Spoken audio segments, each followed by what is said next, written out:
68 ans après avoir libéré Thionville et sa région de l'emprise allemande, Gilbert Unger est revenu sur les traces de cette libération. Âgé de 87 ans, ce vétéran américain a participé hier aux commémorations du 11 novembre. Un souvenir intense et émouvant pour ce vieil homme qui a retrouvé le véhicule blindé qui l'a conduit jusqu'aux portes de la Moselle. Un sujet à Terville, signé Jean-François Ambroise. Gilbert Unger est un vétéran américain de la Seconde Guerre mondiale.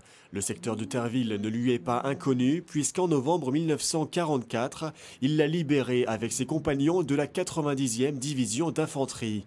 Cette commémoration du 11 novembre, devenue la journée de commémoration de tous les morts pour la France, revêt alors un caractère poignant où honneur s'associe avec souvenir. Je me souviens, nous étions bloqués de l'autre côté de la rivière. C'était impossible pour nous de franchir la Moselle. Il nous a fallu plusieurs semaines pour traverser. Une fois que nous avons traversé, le général Patton nous a félicités.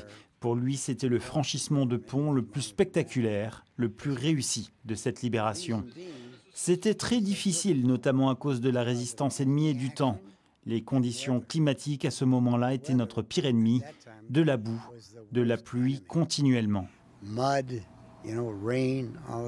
Débarqué en Normandie à Utah Beach le 11 juin 1944, Gilbert Unger a traversé la France d'ouest en est à bord de son Half-Track, un véhicule blindé que l'association Moselle River a restauré. Sur la calandre de celui-ci, une poupée y est accrochée, une mascotte qui rappelle une anecdote vécue par Gilbert Unger. Afin de pouvoir avancer, les forces américaines avaient pris la décision de tout bombarder sur leur passage. C'était un vrai paysage de désolation. On avançait à travers les débris et soudain, j'ai vu un nouveau-né qui était là, juste devant. Et je me suis dit, « Oh mon Dieu, c'est un bébé, là, vivant !» Je leur ai aussitôt dit de stopper le convoi. Je suis descendu et j'ai couru jusqu'au bébé. En fait, il s'est avéré que ce n'était pas un vrai bébé, mais un baigneur comme celui-ci. Mais de loin, la taille était la même, la ressemblance avec un nourrisson frappante.